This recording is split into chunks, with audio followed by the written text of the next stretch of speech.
Chapter 1. The Birth of a Visionary. In the coastal town of Porbandar, India, a child was born who would grow up to change the course of history. His name was Mohandas Karamchand Gandhi. As we embark on this journey through his life, imagine the sounds of the bustling market, the aroma of spices in the air, and the vivid colors of the saris worn by the women as they pass by. This is the world Gandhi was born into on the 2nd of October, 1869. Gandhi's family was not wealthy, but they were respected in their community. His father, Karamchand Gandhi, was the chief minister of Porbandar, a position of great honor. His mother, Putlibai, was a deeply religious woman whose spiritual beliefs and practices would greatly influence young Mohandas. The sounds of prayers and the lessons of compassion, truth, and self-discipline were the background music of his early life. As a boy, Mohandas was just like any other. He played with his friends, learned to read and write, and helped his family with chores. But even as a child, there was something different about him. He was deeply thoughtful and often questioned the world around him. Why were some people treated better than others? What makes a person good or bad? These questions swirled in his young mind as he grew. School was a challenge for Mohandas. He was shy and not the top of his class. However, he had a certain determination, a quiet strength that would later define his character. His teachers noticed this, and though he was not the most outspoken, he was respected by his peers. At home, Mohandas was deeply influenced by the stories his mother told him, stories from ancient Indian texts about truth, bravery, and virtue. These stories left a lasting impression on him. They taught him about dharma, a word that means one's duty in life. For Gandhi, his dharma would become the pursuit of truth and justice. The young Gandhi also witnessed the traditional Hindu practice of non-violence, called ahimsa. This principle stated that all living things are connected and that harming another being is wrong. This idea deeply resonated with Gandhi and would later become the cornerstone of his philosophy. But life was not just about learning and playing. Gandhi also saw the harsh realities of his world. He observed the poverty and suffering around him. He saw the unfair treatment of people based on their caste, a rigid social system in India. These observations troubled him. How could a world with so much beauty also have so much injustice? When he was just 13, Gandhi's life took a significant turn. He entered into an arranged marriage with Kasturba, a girl of the same age. This was a common practice in India at the time. Gandhi and Kasturba would grow together, facing life's challenges as partners.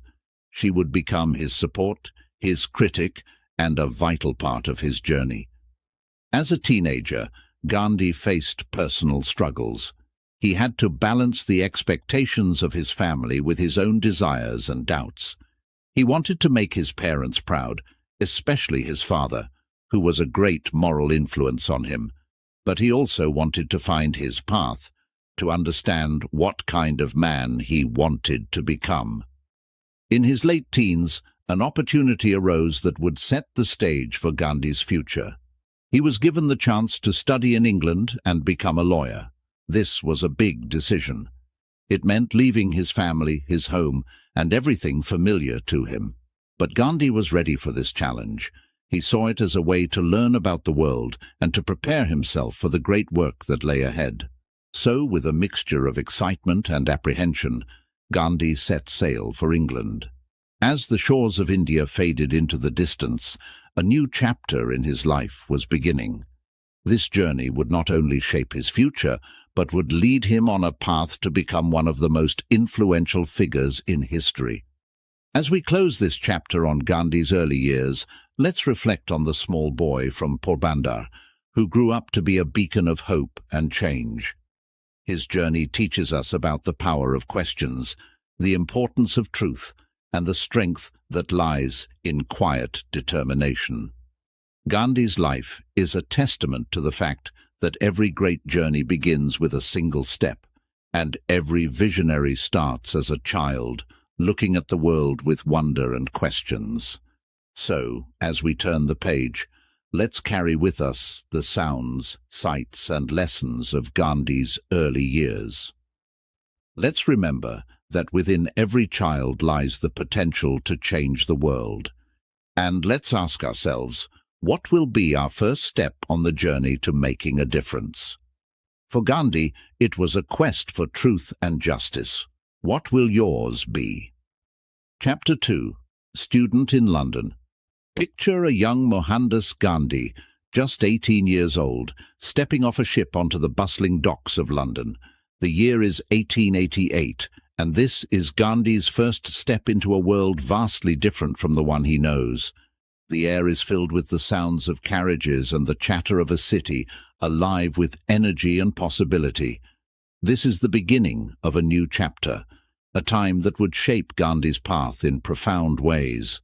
As Gandhi walks the streets of London, everything is new and fascinating. The tall buildings, the crowded streets, the different faces from all over the world. He's here to study law, to become a barrister. But what he doesn't realize yet is that he's also here to learn about life, about people, and about himself. Life in London is not easy for Gandhi. He's far from home, missing his family and struggling to fit in. He tries to adopt English customs, to dress like an Englishman, to speak like one.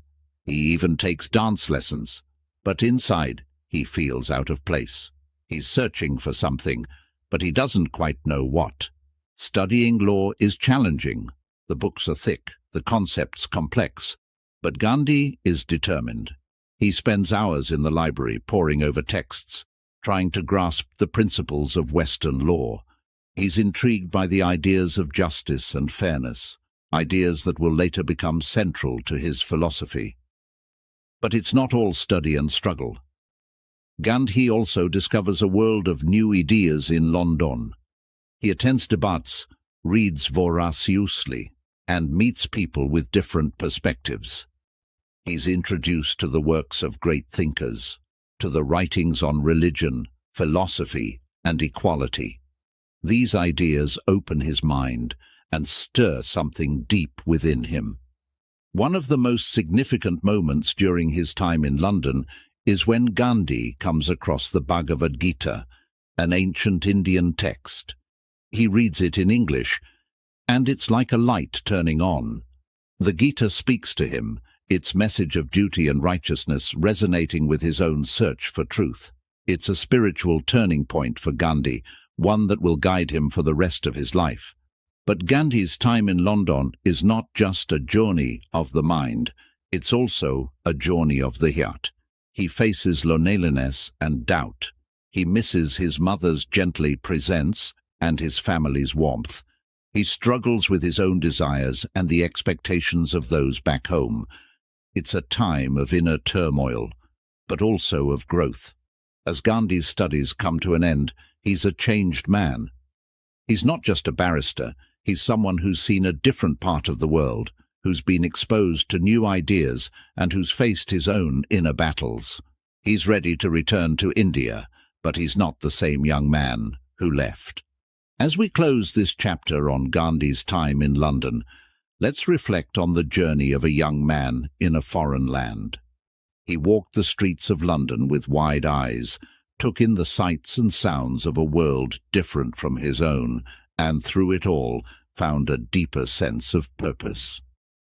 Gandhi's time in London teaches us about the power of openness, of exposing ourselves to new ideas and different ways of life. It shows us that sometimes we need to step out of our comfort zones to really discover who we are and what we stand for. So, as you think about Gandhi walking through the foggy streets of London, remember that each of us has our own journey to undertake. We all have our own London to explore, our own lessons to learn. And just like Gandhi, we have the potential to return from our journeys transformed, ready to make a difference in the world. As we turn the page to the next chapter in Gandhi's life, let's carry with us the spirit of curiosity, of growth, and of a young man stepping boldly into the unknown, ready to change the world. Chapter 3. South Africa Awakening. Imagine a young Mohandas Gandhi, now a barrister, embarking on a journey to South Africa. The year is 1893, and the world is vast and filled with the unknown. Gandhi is about to enter a period of his life that will shape not just his destiny, but the destiny of millions. The air is thick with anticipation and the sense of a new beginning. Gandhi arrives in South Africa to work on a legal case. He expects to stay for a year, but fate has other plans. From the moment he steps onto African soil, he is confronted with a reality that shakes him to his core. The racial discrimination, the stark divide between black and white, the injustice and inequality, it's all overwhelming and deeply disturbing. One day, Gandhi is traveling on a train to Pretoria. He has a first-class ticket, but because of the color of his skin, he's thrown off the train in a place called Pietermaritzburg. He spends a cold night in the station, shivering and alone. But it's not just the chill of the night that affects Gandhi. It's the chill of the harsh reality of racial discrimination. This incident lights a fire in him. He decides to stay in South Africa and fight against the injustice. Gandhi's struggle in South Africa is long and hard. He sees firsthand the suffering of the Indian community, treated as second-class citizens, their rights trampled upon. But Gandhi believes in the power of truth and justice. He starts to develop his philosophy of non-violent resistance, which he calls satyagraha, holding on to truth. It's a revolutionary idea, the idea that you can fight injustice not with violence but with non-violent protest, with civil disobedience, with the moral power of truth. Gandhi organizes the Indian community, leading protests, strikes and negotiations. He's arrested, beaten and insulted, but he never wavers. His philosophy is one of love and tolerance, not hatred and revenge. He teaches his followers to resist, but to resist peacefully, to stand firm, but not to strike back. During his time in South Africa, Gandhi goes through a personal transformation as well. He starts to live a simpler life, adopting what he calls brahmacharya, a life of simplicity and celibacy. He sets up a community called the Phoenix Settlement, where he and his followers live according to his principles of truth and non-violence. He also begins to wear a simple loincloth and shawl, a symbol of his solidarity with the poorest of the poor. The years pass and Gandhi's movement grows. He faces constant opposition, but he also starts to gain respect, both in South Africa and back home in India. People start to see the power of his ideas, the strength of his conviction. Gandhi's philosophy of non-violent resistance starts to take root, and his influence begins to spread. After more than 2 decades in South Africa, Gandhi's work brings about some changes. The Indian community gains some rights, and the foundation is laid for a larger struggle for freedom and equality. But perhaps the most significant change is in Gandhi himself. The young barrister who came to South Africa is now a seasoned leader, with a clear vision and a philosophy that will change the world. As we close this chapter on Gandhi's South African awakening, let's reflect on the journey of a man who faced the darkness of discrimination and injustice and chose to light a candle rather than curse the darkness. Gandhi's years in South Africa were a crucible, a time of testing and transformation. They were the years that forged the Mahatma, the great soul. Gandhi's South African journey teaches us about the power of resilience, the strength that comes from standing up for what's right, even when the odds are against you. It shows us the transformative power of non-violent resistance, the power of a single individual to make a difference. So, as we move forward in the story of Gandhi's life, Let's carry with us the lessons of South Africa. Let's remember that in the face of injustice and discrimination, there is always a choice. We can choose to be silent, or we can choose to stand up and speak out. Gandhi chose the latter, and in doing so, he showed us the path to a better world. Chapter 4. The Satyagraha Movement.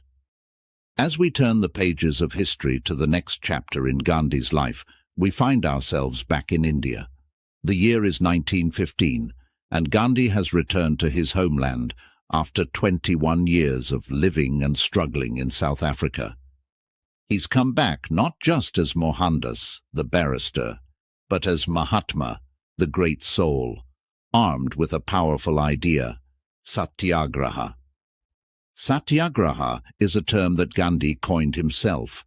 It's a Sanskrit word combining satya, meaning truth, and agraha, meaning holding firmly to. Together they form Satyagraha, the force of truth. It's more than just a strategy for resistance. It's a philosophy, a way of life. It's about fighting injustice, not with violence, but with the strength of truth and non-violent resistance. Gandhi believes that true change can only come when people confront their oppressors, not with anger or violence, but with firmness and truth. He believes that this approach not only has the power to transform the opponent, but also to elevate the one who practices it. As Gandhi begins his work in India, he's confronted with a country in turmoil. India is under British rule, and millions of its people are living in poverty and despair.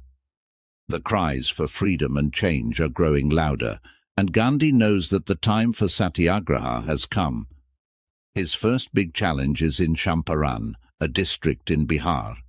Here, the poor farmers are being forced by the British to grow indigo, a crop that benefits the British but leaves the farmers in poverty. Gandhi arrives in Champaran, and with his quiet determination, he begins to listen to the stories of the farmers, to understand their struggles and their pain. Gandhi's approach is different from other leaders of his time. He doesn't just speak, he listens. He doesn't just lead, he serves. He lives among the people, shares their hardships, and in doing so, he earns their trust and respect. With the power of Satyagraha behind him, Gandhi begins to organize the farmers. He teaches them to stand up for their rights, but in a way that is non-violent and dignified. The farmers begin to resist the British, not with swords or guns, but with the strength of their unity and the power of their truth. The struggle in Champaran is long and hard, but eventually Gandhi and the farmers emerge victorious. The British are forced to make significant concessions, and the farmers of Champaran are freed from the tyranny of the indigo plantations. It's a moment of triumph, not just for the farmers, but for the idea of Satyagraha. The success of Champaran spreads like wildfire across India. People begin to see the power of non-violent resistance. Gandhi's philosophy of Satyagraha becomes the guiding force behind the Indian struggle for freedom. Over the years, Gandhi leads many such movements. He leads the non-cooperation movement, the Salt Satyagraha, and the Quit India movement, each time with the principles of Satyagraha at the forefront. He's arrested, imprisoned, and often faces severe opposition, but his resolve never wavers. He remains firm in his belief that truth and non-violence are the most powerful weapons in the fight for justice. As we close this chapter on the Satyagraha movement, let's reflect on the legacy of Gandhi's philosophy. Satyagraha is more than just a strategy for political struggle. It's a call to live one's life with truth and integrity. It's a reminder that real strength comes not from power or violence, but from the courage to stand firm in one's convictions. Gandhi's journey with Satyagraha teaches us about the power of peaceful resistance, the strength of the human spirit, and the transformative potential of truth. It shows us that even in the face of overwhelming odds, a single person, armed with the force of truth, can change the course of history. So, as we turn the page to the next chapter in Gandhi's life, let's carry with us the lessons of Satyagraha. Let's remember that in our own lives, in our own struggles, we too can choose the path of truth and non-violence. We too can hold firmly to what we know is right, and in doing so, we too can make a difference in the world. Chapter 5.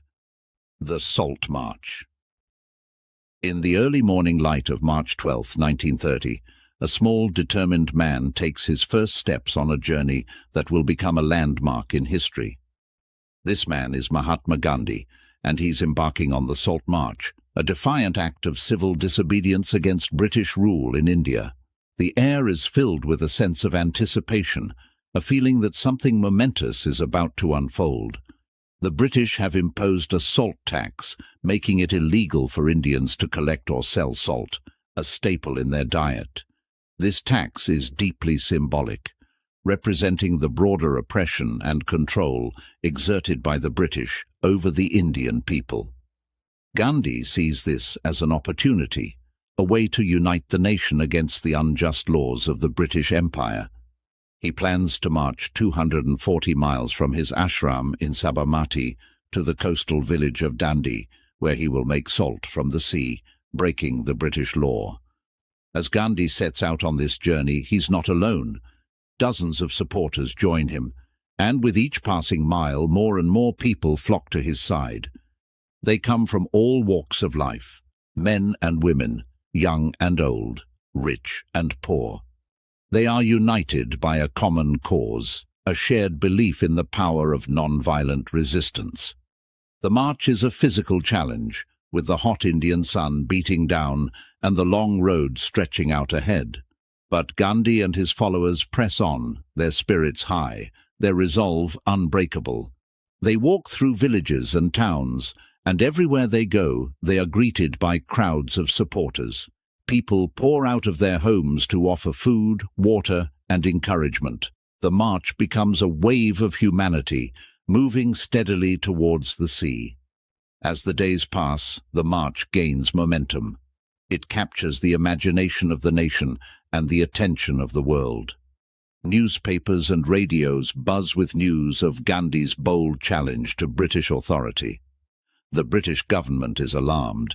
They know that Gandhi's peaceful march is a powerful threat to their rule. Finally, after 24 days of walking, Gandhi and his followers reach the shores of Dandi on April 5th. The next morning, in a simple but defiant act, Gandhi bends down and picks up a lump of natural salt from the mud. In that moment, he breaks the law, but he also breaks the chains of fear and submission that have held the Indian people for so long. The Salt March doesn't end at Dandi. It sparks a nationwide movement. Across India, millions of people begin making their own salt, defying the British law. The authorities respond with force, arresting thousands of protesters, including Gandhi himself. But the British cannot stop the tide that has begun. The Salt March has ignited a fire that will burn until India achieves its freedom. As we reflect on the Salt March, let's think about what it represents. It's more than just a protest against a tax. It's a statement, a declaration of the people's power and dignity. Gandhi showed the world that non-violent resistance could shake the foundations of an empire. He showed that even the simplest of acts, like making salt, can become a powerful symbol of defiance and freedom. The Salt March teaches us about the strength that comes from unity, the power of peaceful protest, and the importance of standing up for what's right. It's a reminder that sometimes the greatest revolutions start with a single step, with the courage to challenge injustice and the faith to believe in a better future. So, as we close this chapter, let's carry with us the spirit of the Salt March. Let's remember that in our own lives, we too have the power to make a difference. We too can stand up against injustice and fight for a better world. And just like Gandhi and his followers, we too can turn the seemingly ordinary into the extraordinary. Chapter 6. Round Table Conferences. The year is 1931, and the world watches as a small, simply dressed man from India steps onto the global stage in London. This man is none other than Mahatma Gandhi, and he's about to participate in a series of meetings that will be known as the Round Table Conferences. These meetings are crucial, for they hold the possibility of freedom for India, a nation yearning to break free from British rule. Gandhi's journey to London is not just a physical one, it's a journey of hope and determination. He carries with him the aspirations of millions of Indians, their dreams of independence, and their trust in his leadership. As Gandhi arrives in London, he's greeted with curiosity and awe. The British public is fascinated by this humble man who dares to challenge the mighty British Empire with nothing but the power of his convictions. The Round Table Conferences are a series of 3 meetings, and they are attended by representatives from various political parties and groups from India and Britain. The goal is to discuss and negotiate India's future. The British government is under pressure, both from the growing strength of the Indian independence movement and from international criticism of their colonial policies. Gandhi's presence at the conferences is powerful. He's not just a man, he's a symbol of India's struggle for freedom. His simple khadi robe and spinning wheel stand in stark contrast to the suits and formalities of the British officials. He speaks softly, but his words carry the weight of truth and justice. The negotiations are complex and fraught with tension. Gandhi insists on complete independence for India, while the British seek to maintain control. There are debates and disagreements, moments of hope and moments of despair. Gandhi remains steadfast, guided by his principles of satyagraha and non-violent resistance. He refuses to compromise on the fundamental rights of the Indian people. But the path to freedom is never easy.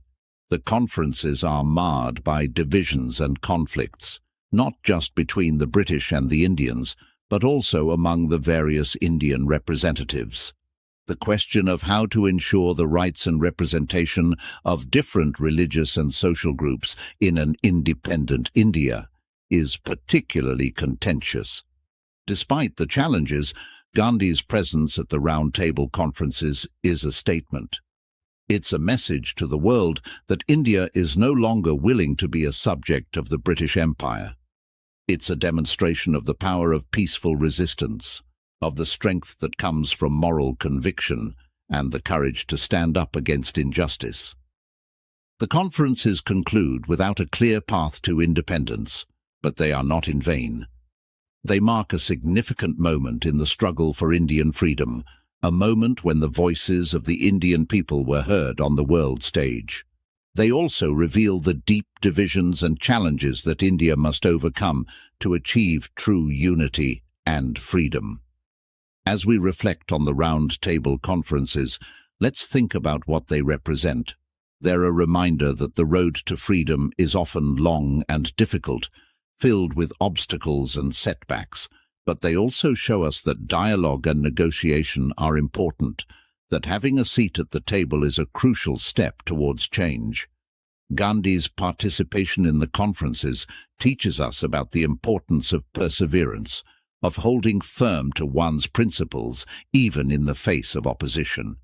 It shows us the power of a single individual to inspire and lead a nation towards a better future. So, as we close this chapter, let's remember the lessons of the Round Table Conferences. Let's remember that in our own struggles, whether they're big or small, we too can make a difference. We too can raise our voices, stand up for what we believe in, and work towards a world that is fairer and more just. And just like Gandhi, we too can hold on to the hope that, in the end, truth and justice will prevail. Chapter 7. Quit India Movement. In the year 1942, the air in India is thick with the spirit of defiance and the call for freedom. A voice rises above the rest, a voice that has become the symbol of India's struggle. It is the voice of Mahatma Gandhi, and his message is clear and resolute. Quit India. This is the story of the Quit India movement, a crucial chapter in the fight for Indian independence. The movement begins in the shadow of World War II. India is still under British rule, and the war has intensified the demand for freedom. The Indian people are tired of being used as pawns in a global conflict, tired of oppression and injustice. They want independence, and they want it now. Gandhi understands this desire.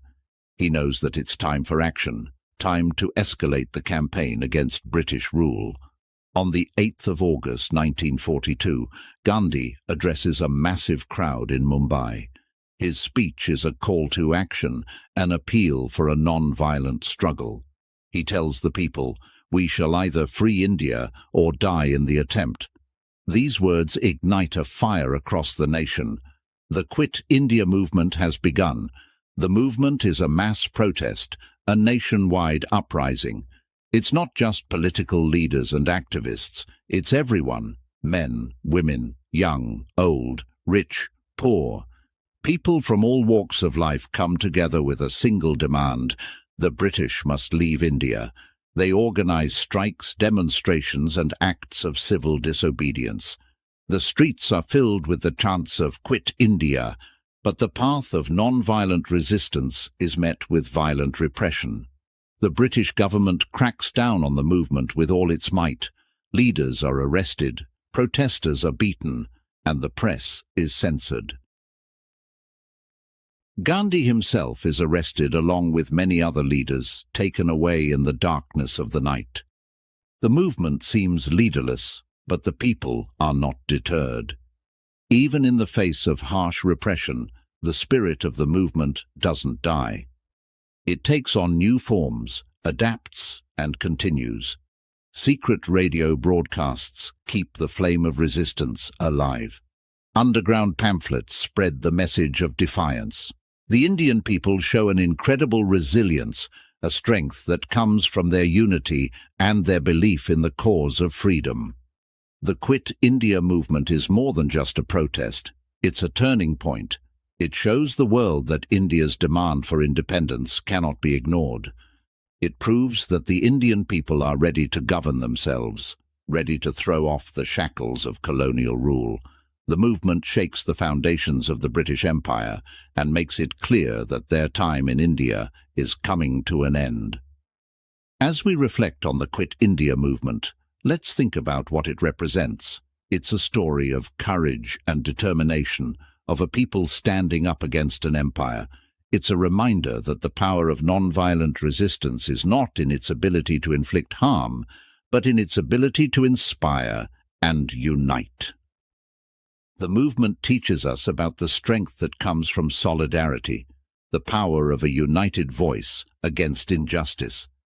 It shows us that even when leaders are silenced, the people can carry on the fight. It's a testament to the indomitable spirit of the human will to be free. So, as we close this chapter, let's carry with us the spirit of the Quit India movement. Let's remember that in our own lives, we too face challenges and injustices. We too have the power to raise our voices, to stand up for what's right, and to strive for a better world. And just like the people of India in 1942, we too can be a part of something bigger, a part of a movement for change. Chapter 8. Jailed for Justice. In the heart of the struggle for India's freedom, there stands a man whose commitment to justice and truth leads him down a path filled with challenges and sacrifices. This man is Mahatma Gandhi, and one of the most profound sacrifices he makes is his repeated imprisonments. Each time he is jailed, it is a testament to his unwavering dedication to the cause of justice and freedom. Gandhi's imprisonments are not moments of defeat, but rather powerful demonstrations of his commitment to non-violent resistance. The walls of his cell cannot contain the spirit of his message, nor silence the power of his ideals. Every time Gandhi is taken away in handcuffs, it is not just a man who is being imprisoned, but the very idea of freedom itself. Let us picture Gandhi as he is first imprisoned. The year is 1922, and Gandhi is already a well-known leader of the Indian independence movement. He has been leading campaigns of civil disobedience, inspiring people across the nation to stand up against British rule. But with this leadership comes the attention of the British authorities, who see him as a threat to their control. As Gandhi is taken away, there is a sense of outrage among the people, a feeling of injustice that resonates across the nation. But Gandhi urges calm and non-violence. He sees his imprisonment as an opportunity, a way to show the world the strength of his convictions and the power of peaceful resistance. Inside the jail, Gandhi's life is a stark contrast to his days of leading masses. The solitude of his cell is a far cry from the crowds and the energy of the movement outside. But even here, Gandhi finds strength. He spends his days in prayer and meditation, in reading and writing. He reflects on his journey and plans for the future. Even behind bars, he continues to inspire and lead.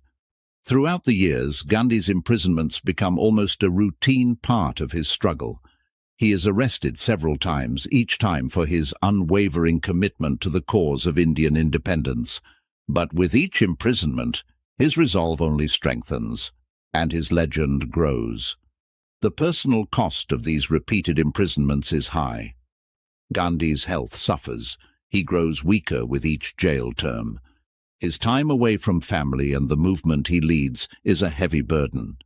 But Gandhi accepts these sacrifices as necessary for the greater good.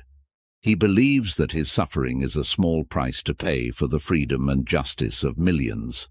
Gandhi's time in jail is also a period of introspection and learning. He reads extensively, writes prolifically, and thinks deeply about the path ahead. Even as his body is confined, his mind remains free, exploring ideas and strategies for the continued fight for freedom. As we reflect on Gandhi's imprisonments, let's think about what they represent. They are not just moments of hardship, but also powerful symbols of resistance. They show us that sometimes standing up for what's right means facing adversity and making sacrifices. They remind us of the personal cost that often comes with fighting for justice.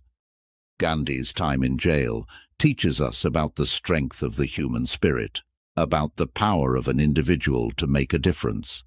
It's a lesson in courage, in the face of overwhelming odds, and a testament to the power of peaceful resistance. So, as we close this chapter, let's carry with us the spirit of Gandhi's sacrifices. Let's remember that in our own lives, when we stand up for what's right, we might face challenges and hardships. But like Gandhi, we can find strength in our convictions, and we can continue to fight for justice, no matter the cost. For in the end, it is not just about the freedom of one man, but the freedom and justice for all. Chapter 9. The Voice of Peace. In the midst of India's tumultuous journey towards independence, a new challenge arises that threatens to tear the nation apart. As the struggle against British rule intensifies, so does the tension between Hindus and Muslims. It is during these trying times that Mahatma Gandhi emerges not just as a leader for independence, but as a beacon of hope for unity and peace. Gandhi firmly believes that India is a land for all its people, regardless of religion. He envisions a nation where Hindus and Muslims live together in harmony, respecting each other's beliefs and traditions.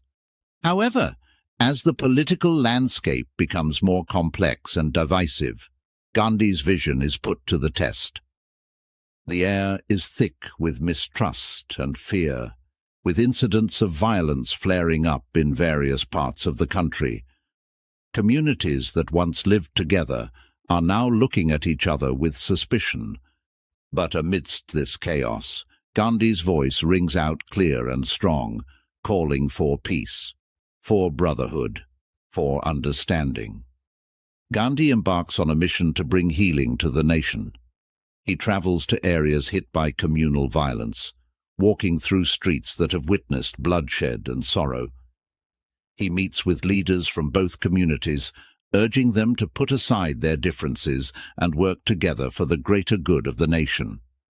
His message is simple yet profound. An eye for an eye makes the whole world blind. Gandhi believes that violence only begets more violence and that the cycle of hatred must be broken with love and compassion.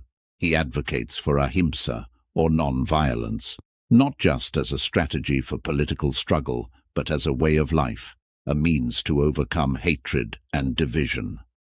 One of the most poignant moments in Gandhi's quest for peace is his fast unto death. In response to escalating violence and the British proposal to partition the country, Gandhi decides to fast, willing to sacrifice his own life if it means bringing peace to the nation. His fast sends a powerful message across the country, touching the hearts of millions. People from different communities come together, pledging to end the violence and work towards harmony. Gandhi's efforts to promote peace go beyond public speeches and fasts. He also works at the grassroots level, setting up programs to rebuild homes and restore trust in communities torn apart by violence. He encourages dialogue and reconciliation, believing that understanding and empathy are the first steps towards healing. Despite Gandhi's tireless efforts, the path to peace is fraught with challenges. The partition of India into two separate nations, India and Pakistan, becomes an inevitable reality, a decision that deeply saddens Gandhi. He sees it as a failure of his dream of a united India, where all communities live together in harmony. Yet, even in the face of this heartbreaking development, Gandhi's commitment to peace never wavers. He continues to work tirelessly, spreading his message of non-violence and unity until the very end of his life. As we reflect on this chapter of Gandhi's life, let's think about the lessons it offers. Gandhi's efforts to promote peace teach us about the power of love, compassion, and understanding. They show us that even in the darkest of times, there is a light that can guide us towards harmony and unity. Gandhi's story is a reminder that peace is not just the absence of conflict, but the presence of justice and mutual respect. It's a call to each of us to be peacemakers in our own lives, to bridge divides, heal wounds, and build a world where everyone can live with dignity and respect. So, as we close this chapter, let's carry with us the spirit of Gandhi's message. Let's remember that in our own struggles and conflicts, we have a choice. We can choose the path of violence and division, or we can choose the path of peace and unity. Let's be inspired by Gandhi's vision and his unwavering commitment to a world where all people live together in harmony and peace. Chapter 10. Freedom and Partition. August 15, 1947, marks a day of monumental significance in the history of India. It's a day of jubilation and sorrow, a moment of triumph and tragedy. This is the story of India's long-awaited independence from British rule and the painful partition that rends the nation in two.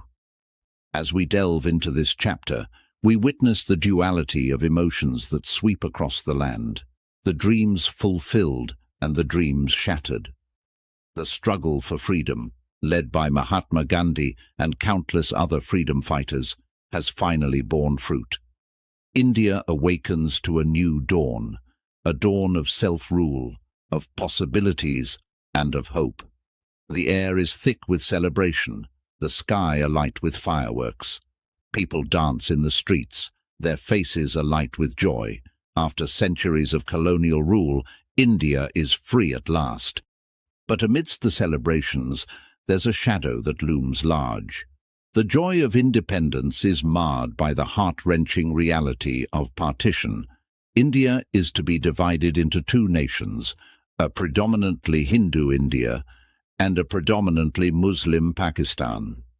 This division is not just a line on a map, it's a deep wound that cuts through communities, families, and hearts. The partition leads to one of the largest mass migrations in human history. Millions of people find themselves on the wrong side of the border. Hindus and Sikhs in Pakistan move to India, while Muslims in India move to Pakistan. Their journeys are fraught with danger, filled with stories of loss, violence, and unimaginable suffering. Trains arrive at stations, filled not with passengers, but with the bodies of those who did not survive the journey. Gandhi, the architect of India's non-violent struggle for freedom, is devastated by the bloodshed and division. He had dreamt of an India where all religions coexist peacefully, but now he witnesses the horror of communal violence. His heart aches for every life lost, every family torn apart. Gandhi travels to the affected areas, trying desperately to quell the violence, to bring peace to a land he loves so dearly. As we reflect on this tumultuous time, we understand that independence is not just a moment of victory. It's a complex tapestry woven with threads of joy and sorrow. The freedom that India gains is precious, but it comes at a high cost. The partition serves as a reminder of the fragility of peace and the destructive power of hatred and fear. Gandhi's role during this period is crucial. He remains a steadfast advocate for peace and unity, even as the world around him crumbles. He continues to preach non-violence, urging people to look beyond their grief and anger, to embrace their shared humanity. His message is one of reconciliation and hope, a call to heal the wounds of the past and build a future where all can live with dignity and respect. As we close this chapter, let's take a moment to reflect on the lessons it offers. The story of India's independence and partition teaches us about the complexity of freedom, the joy of liberation, and the pain of division. It shows us the consequences of hatred and the power of non-violence. It reminds us that the path to peace is never easy, but it's a path we must strive to walk, no matter how difficult it may be. So, as we move forward, let's carry with us the spirit of Gandhi's message.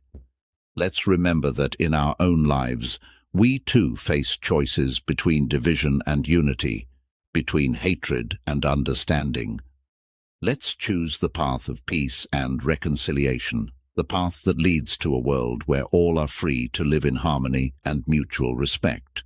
For in the end, true freedom is not just about liberating a nation, it's about liberating the hearts and minds of its people. Chapter 11. The Final Fast. In the early days of January 1948, India finds itself at a crossroads. The joy of independence is overshadowed by the continuing communal violence that tears at the fabric of the nation. Hindus and Muslims, neighbors for centuries, are now engulfed in a cycle of hatred and bloodshed. It is in these dark times that Mahatma Gandhi, a beacon of peace and non-violence, decides to undertake what will be his final fast. His goal is simple yet profound: to bring an end to the violence and restore peace in the heart of every Indian. Gandhi's decision to fast is not taken lightly. He knows his health is failing, that his body is weak, but his spirit is as strong as ever, his commitment to peace unyielding. He sees the fast as his last resort, a final plea to the conscience of the nation. He believes that if he cannot stop the violence with his words and actions, perhaps his suffering will. As Gandhi begins his fast, the news spreads like wildfire across India and the world. People are shocked, worried for the frail, elderly man who has already given so much for his country. But Gandhi is resolute. He refuses to eat until peace is restored, until Hindus and Muslims can once again live together in harmony. The days pass, and Gandhi grows weaker. His followers and admirers flock to his side, begging him to stop, to save his strength. Leaders from different communities come to him, pledging to work for peace. Gandhi listens, but he does not relent. He will not end his fast until he is convinced that his message has been heard, that real steps are being taken to end the violence. As Gandhi continues his fast, a remarkable thing begins to happen. The people of India start to reflect on their actions, on the madness that has consumed them. Slowly, the tide begins to turn. Reports of violence decrease and stories of reconciliation start to emerge. Hindus and Muslims come together to pray for Gandhi's health, to pledge their commitment to peace. Gandhi's fast is not just a call for peace. It's a powerful symbol of sacrifice and unity. It shows the world that one man's suffering can move the hearts of millions, that the power of non-violence is stronger than the deadliest weapons. Gandhi's fast becomes a turning point, a moment when the nation collectively decides to choose a different path. Finally, after 6 days, Gandhi ends his fast. He is weak, but his eyes shine with the light of victory. He has not just survived, he has triumphed. His fast has not only stopped the bloodshed, but has also rekindled the flame of hope and brotherhood in the hearts of the Indian people. As we reflect on Gandhi's final fast, let's think about the lessons it offers. It's a story of courage and conviction, of a man who was willing to give his life to bring peace to his beloved country. It's a reminder of the power of non-violence, of the strength that lies in forgiveness and reconciliation. Gandhi's final fast teaches us about the importance of standing up for what's right, even when the odds are against you. It shows us that real change starts not with anger or hatred, but with love and understanding. It reminds us that each of us has the power to be an agent of peace, to be a light in the darkness. So, as we close this chapter, let's carry with us the spirit of Gandhi's final fast. Let's remember that in our own lives, we too can make a difference.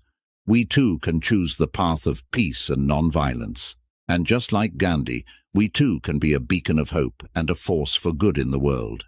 For in the end, it is not our words but our actions that define us, and it is our commitment to peace that will shape the future for generations to come. Chapter 12. Tragic End. On the evening of January 30th, 1948, a profound silence descends upon the nation of India. The father of the nation, the beacon of peace and non-violence, Mahatma Gandhi, has fallen. This chapter unfolds the tragic tale of his assassination and the enduring legacy of his final moments, a story that resonates with the power of his life and the profound impact of his death. Gandhi's last days are spent in the Birla House in New Delhi. Despite his frail health, his spirit is unbroken, his commitment to peace unwavering. He continues to meet with people from all walks of life, to pray for unity and harmony among all Indians. But the forces of hatred and violence that he has fought so hard against are closing in, culminating in a moment that will forever be etched in the annals of history.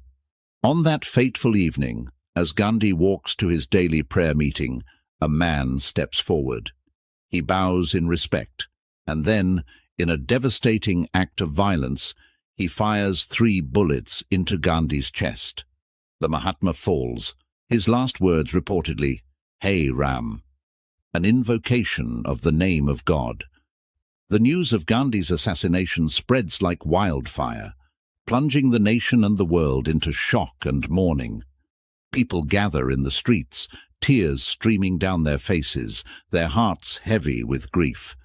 The man who led India to freedom, who taught the world the power of non-violence and peace, has been taken away by an act of violence. Gandhi's death is not just the loss of a leader, it's a moment of profound reflection for the nation and the world. It's a time to contemplate the values he stood for and the vision he had for humanity. The loss is immense, but in the wake of this tragedy, there's also a renewed commitment to continue his legacy, to turn the grief into a force for good. As the nation mourns, there are also questions and introspection. How did it come to this? How can a nation move forward from such a loss? The answers are not easy, but Gandhi's life and teachings provide a guiding light. His principles of truth, non-violence and compassion become more vital than ever. They stand as a beacon against the darkness of hatred and violence. In the aftermath of his assassination, Gandhi's legacy begins to take on a new form. He becomes more than a national leader. He becomes a symbol of peace and non-violence for the entire world. His teachings inspire movements for civil rights and freedom across the globe. His philosophy influences leaders and ordinary people alike, showing that the path of non-violence is not just a strategy, but a way of life. As we reflect on Gandhi's tragic end, let's also think about the legacy of his final moments. They remind us that the struggle for peace and justice is often fraught with challenges and setbacks. They teach us that sometimes the greatest heroes are those who pay the ultimate price for their convictions. Gandhi's story is a testament to the power of an individual to make a difference in the world. It's a reminder that each of us has the potential to be a force for good, to stand up for what's right, and to live our lives with purpose and compassion. So, as we close this chapter, let's carry with us the lessons of Gandhi's life and the legacy of his death. Let's remember that in the face of darkness, we can choose light. In the face of hatred, we can choose love. And in the face of violence, we can choose peace. For in the end, it is these choices that define us. And it is these choices that will shape the future for generations to come. Chapter 13. The Philosophy of Non-Violence. In the heart of a world often torn by strife and conflict, there emerges a philosophy so powerful, yet so peaceful, that it transforms not just a nation, but the entire world. This is the philosophy of non-violence, or ahimsa, as taught and lived by Mahatma Gandhi. As we journey through this chapter, we delve into the principles of this profound philosophy and explore how it has influenced the world. Ahimsa, in Sanskrit, means non-violence.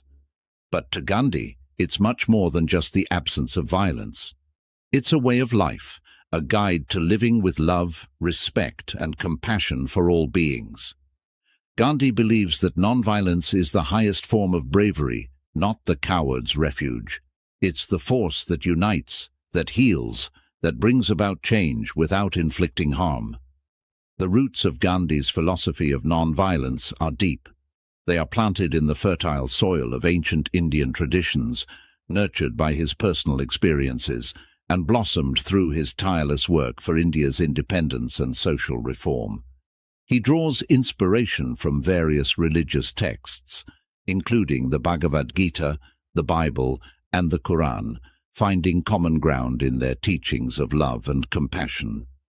Gandhi's non-violence is not passive. It's active and courageous. It's standing up against injustice, not with weapons or anger, but with the moral force of truth and righteousness. He believes in the power of the soul force, or satyagraha, which means holding on to the truth. It's about confronting the oppressor, not to defeat them, but to win them over, to transform them with the power of love and truth. One of the most significant aspects of Gandhi's non-violence is its inclusivity. It's not just for the strong or the saintly, it's for everyone. Gandhi believes that at the core of every human being is the capacity for compassion and goodness. Non-violence is about tapping into that inherent nature, about awakening the soul to its true potential. Gandhi's philosophy of non-violence goes beyond just political struggle. It extends to all areas of life. It's about living harmoniously with nature, about treating all living beings with respect, about simple living and high thinking. It's a holistic approach to life that seeks to bring harmony and balance to the individual, the community, and the world. The impact of Gandhi's philosophy of non-violence is immense. It inspires some of the most significant movements for freedom and civil rights around the globe. Leaders like Martin Luther King Jr., Nelson Mandela, and Cesar Chavez adopt and adapt his principles, using them to lead their people in their fight for justice and equality. The legacy of Gandhi's non-violence is a testament to its power and relevance. In a world where violence and hatred often seem to dominate, the principles of non-violence offer a different path. They show us that change is possible, that love is stronger than hate, and that peace is more enduring than conflict. As we reflect on Gandhi's philosophy of non-violence, let's think about how we can apply these principles in our own lives. How can we confront injustice with courage and compassion? How can we live in harmony with others and the world around us? How can we be the change we wish to see in the world? So, as we close this chapter, let's carry with us the spirit of Gandhi's non-violence. Let's remember that each of us has the power to make a difference, to spread love and light in our corner of the world. And let's hold on to the hope that together we can create a world where peace and justice prevail for all. Chapter 14. Gandhi's Global Impact. In a world often divided by borders and beliefs, there comes a man whose ideas know no boundaries, whose principles ignite change across continents. This man is Mahatma Gandhi, and this chapter is a journey through the global impact of his teachings, a story that unfolds in the hearts and minds of those who stand up for justice and equality everywhere. Gandhi's philosophy of non-violence and civil disobedience does not end with India's struggle for independence. It echoes across oceans, influencing some of the most significant civil rights movements and leaders of the 20th century. His ideas become a beacon of hope and a strategy for change for oppressed people worldwide. One of the most notable figures influenced by Gandhi is Martin Luther King Jr., a leader in the American civil rights movement. King first encounters Gandhi's teachings while studying theology and is deeply moved by the idea of nonviolent resistance.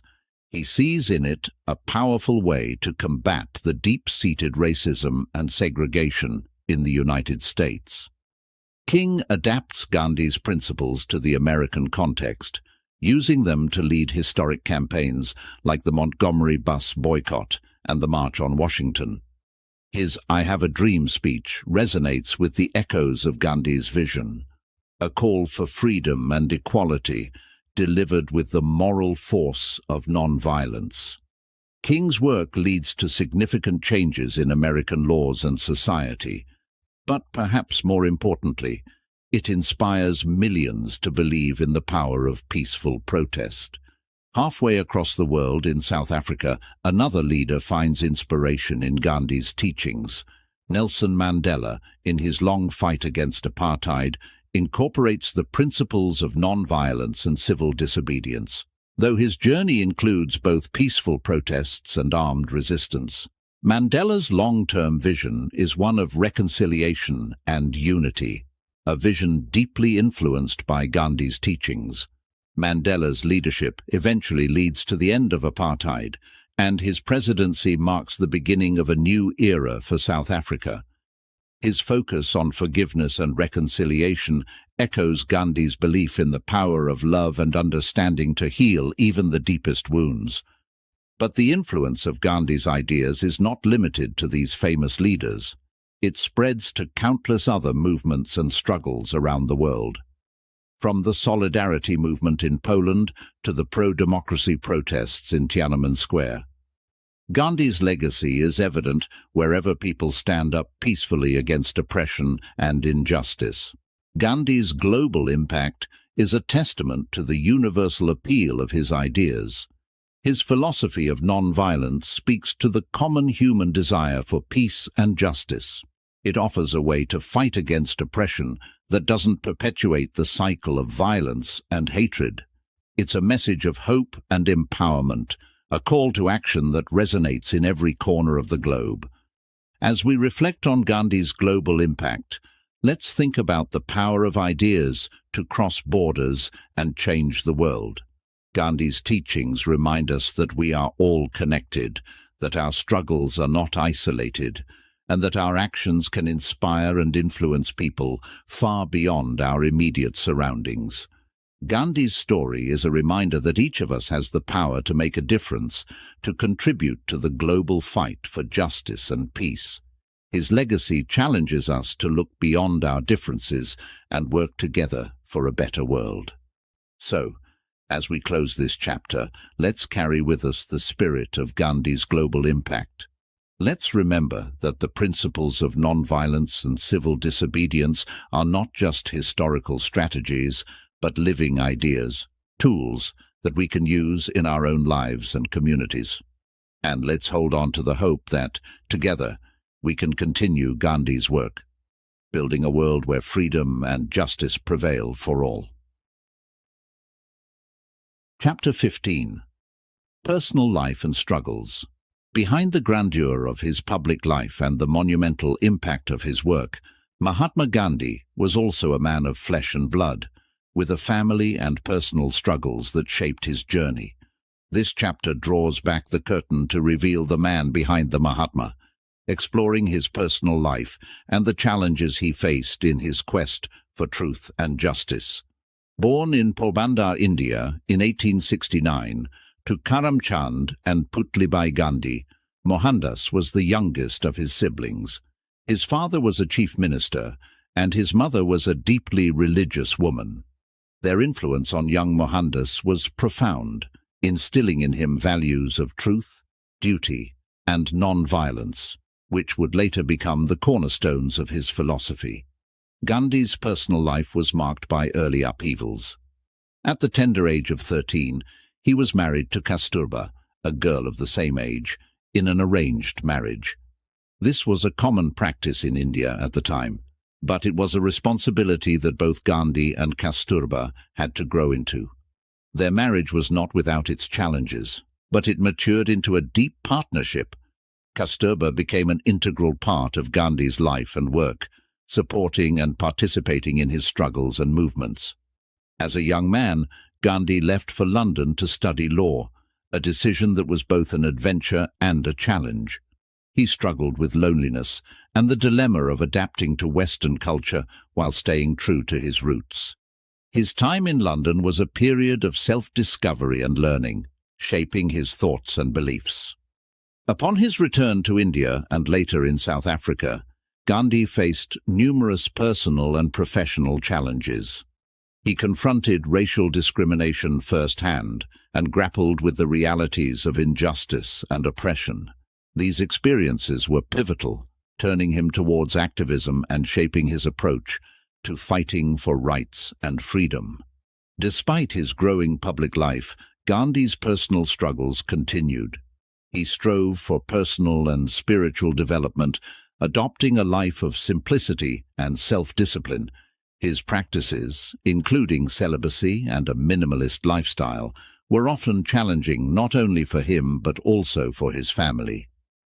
He sought to live his principles of truth and non-violence in every aspect of his life, a quest that was often demanding and fraught with internal conflicts. Gandhi's relationship with his children was another aspect of his personal life. As a father, he was loving but also stern, with high expectations. His commitment to his cause and his frequent imprisonments took a toll on his family life, leading to complex relationships and emotional struggles for both Gandhi and his children. Throughout his life, Gandhi faced criticisms, not only from his adversaries, but also from those close to him. His ideas and methods were often questioned, and he constantly re-evaluated his actions and beliefs in response. His life was a journey of learning and unlearning, of facing doubts and finding clarity. As we reflect on Gandhi's personal life and struggles, let's think about the human aspect of his journey. His story reminds us that even the greatest of leaders are also human, with their own sets of challenges and conflicts. Gandhi's life shows us the importance of personal integrity and the courage to live by one's principles. Gandhi's personal struggles teach us about the complexity of the human experience, the intertwining of the public and the private, and the ongoing quest for truth and meaning. They remind us that the path to making a difference in the world is often a personal and internal one. So, as we close this chapter, let's carry with us the lessons from Gandhi's personal life and struggles. Let's remember that our journeys will also have their challenges and conflicts, but like Gandhi, we can face them with courage and conviction. And let's be inspired by his example to live our values and principles, not just in the grand moments of life, but in its everyday aspects as well. Chapter 16. Gandhi in the Modern World. As we navigate through the complexities of the 21st century, with its rapid technological advances, global challenges, and diverse political landscapes, one might wonder about the relevance of Mahatma Gandhi, a figure from another era. However, as we delve into this chapter, we discover that Gandhi's teachings and principles are not just historical footnotes, but living ideas, resonating profoundly with the modern world. In today's global society, we are more connected than ever before, yet we also face significant challenges: climate change, social inequality, ongoing conflicts, and a pandemic that has touched every corner of the globe. It is in these times of crisis and uncertainty that Gandhi's principles of non-violence, truth, and compassion become not just relevant but essential. Gandhi's commitment to non-violence, or ahimsa, is perhaps his most enduring legacy. In a world where conflict and violence seem ever-present, his call for peaceful resolution and mutual respect is a beacon of hope. Gandhi believed that true strength lies not in the power to destroy, but in the courage to understand and to heal.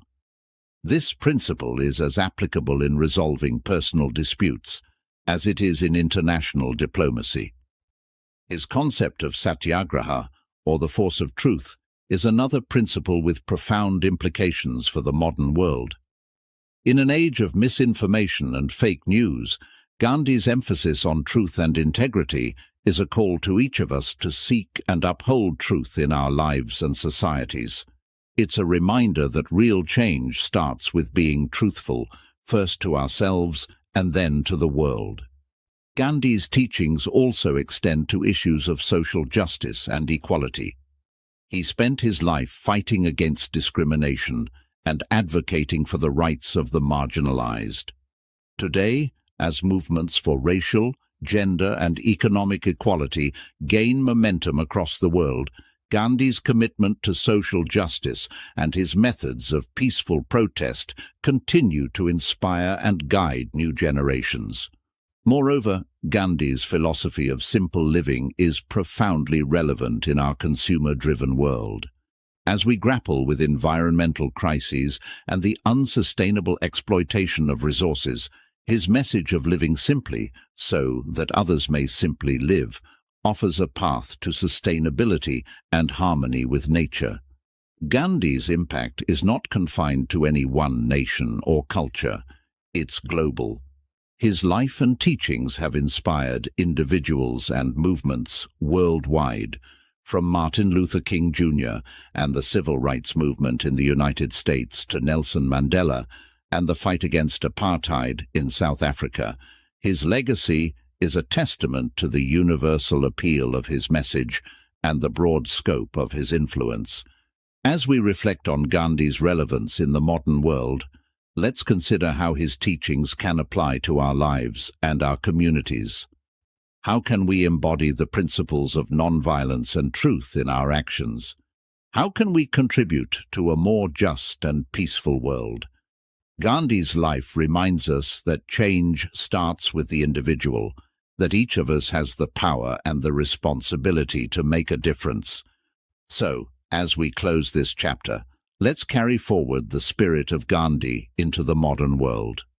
Let's be inspired by his vision and his unwavering commitment to peace, justice, and human dignity. And let's remember that even in the face of the greatest challenges, the principles of non-violence, truth, and compassion can guide us towards a better future. For as Gandhi himself said, "Be the change that you wish to see in the world." Chapter 17. Remembering the Mahatma. As the sun rises and sets on lands far and wide, the legacy of Mahatma Gandhi continues to illuminate the hearts and minds of millions. From the vast stretches of India to the corners of the globe, Gandhi is not just remembered, he is revered. This chapter takes us on a journey to explore how Gandhi, the great soul, is honored and remembered through symbols, memorials, and the enduring impact of his teachings. In India, Gandhi's memory is enshrined in the hearts of the people and the fabric of the nation. Every year on October 2nd, Gandhi's birthday is celebrated as Gandhi Jayanti, a national holiday marked by prayers, tributes, and reflections on his life and teachings. Schools, offices, and communities come together to honor the man who led India to freedom and showed the world the power of non-violence and truth. Gandhi's image is omnipresent in India, from the currency notes that carry his gentle smile to the statues and portraits that grace public spaces and institutions. His spectacles, simple loincloth, and spinning wheel have become symbols of his philosophy of simplicity and self-reliance. They remind the people of India of the values that Gandhi stood for and the vision he had for an independent, self-sufficient nation. Across India, numerous memorials and museums are dedicated to Gandhi, preserving his legacy for future generations. The most poignant of these is the Raj Ghat in New Delhi, a simple black marble platform marking the spot of Gandhi's cremation. It's a place of quiet reflection, where people from all walks of life come to pay their respects to the Mahatma, the father of their nation. But Gandhi's legacy extends far beyond the borders of India. Around the world, he is remembered as a symbol of peace, non-violence, and human dignity. His life and teachings have inspired countless individuals and movements, influencing the course of history in diverse lands. In countries from America to Africa, statues and memorials of Gandhi stand as a testament to his global impact. These memorials are not just stone and bronze, they are beacons of hope, reminding us of the universal values that Gandhi embodied. They are gathering places for those who seek inspiration and strength in their own struggles for justice and peace. Moreover, Gandhi's influence is evident in the International Day of Nonviolence, observed on his birthday by the United Nations. It's a day that calls upon the global community to spread the message of nonviolence through education and public awareness. On this day, people worldwide reflect on Gandhi's vision and reaffirm their commitment to peace and tolerance. As we reflect on how Gandhi is remembered, let's also think about what his memory inspires in each of us. How do we carry forward his legacy in our own lives? How do we apply his principles of nonviolence and truth in our actions and interactions? Remembering Gandhi is not just about honoring the past, it's about shaping the future with the values and ideals he championed. So as we close this chapter, let's carry with us the memory of the Mahatma. Let's remember Gandhi, not just as a figure in history books, but as a guiding light in our journey towards a better world. Let's honor his memory by living the values he lived for: truth, non-violence, and compassion. And let's keep his legacy alive, not just in statues and memorials, but in our thoughts, our words, and our actions, today and every day. For in remembering Gandhi, we remember the best of what we can be. Chapter 18. The Path Forward. As we reach the final chapter of our journey through the life and legacy of Mahatma Gandhi, we stand at a crossroads, Behind us lies the rich tapestry of Gandhi's life, his struggles, his victories, and his enduring teachings. Ahead lies the path forward, a path each of us must choose, inspired by the lessons we've learned and the values we cherish. This chapter is an invitation, a call to reflect on what we can learn from Gandhi's life and how we can apply his teachings in our quest for justice and peace in our own lives. Gandhi's life was a testament to the power of non-violence, truth, and compassion. He showed us that real change doesn't come from the might of weapons or the authority of positions. It comes from the strength of character, the power of truth, and the courage to stand for what's right. As we look to the path forward, let's ask ourselves, how can we embody these principles in our daily lives? How can we be agents of change in our own communities and beyond? Non-violence, or ahimsa, was at the core of Gandhi's philosophy. It's a principle that goes beyond the absence of physical violence. It's about fostering an attitude of respect, love, and understanding towards all beings. In our own lives, practicing non-violence means not just refraining from harming others, but also actively working to heal divisions, to listen with empathy, and to resolve conflicts with compassion.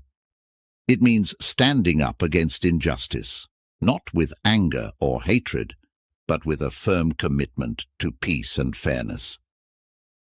Gandhi's concept of satyagraha, or the force of truth, is another powerful tool on the path forward.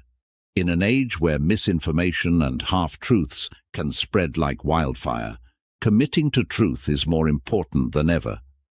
Being a satyagrahi in the modern world means seeking the truth with an open mind, speaking it with courage, and living it with integrity.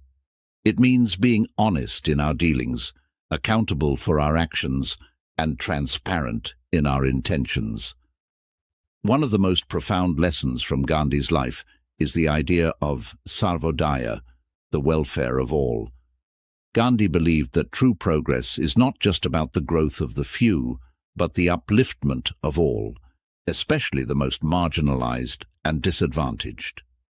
As we walk the path forward, let's think about how we can contribute to the well-being of others, how we can make our societies more inclusive, fair, and just. Whether it's through volunteering, advocacy, or simple acts of kindness, each of us has the power to make a difference. Gandhi's life also teaches us about the importance of personal growth and self-discipline. He was a lifelong learner, constantly evolving and adapting his beliefs and practices. He embraced a simple lifestyle, focusing on what was essential and meaningful. In our own lives, we can follow his example by seeking knowledge, cultivating self-discipline, and living mindfully and sustainably. As we contemplate the path forward, let's remember that walking in Gandhi's footsteps doesn't mean following him blindly. It means taking inspiration from his life while also finding our path, guided by our values and the needs of our times. It means being courageous, creative, and compassionate in our quest for a better world. So, as we close this chapter and this book, let's not see it as the end, but as a new beginning. Let's take forward the lessons we've learned, the inspiration we've gained, and the commitments we've made.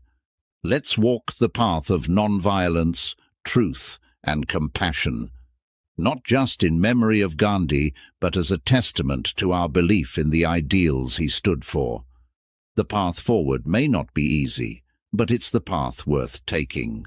For in walking this path, we honor not just Gandhi's legacy, but the best of what we are and what we can be. And in doing so, we move closer to a world of justice, peace, and harmony, a world that Gandhi dreamed of and dedicated his life to.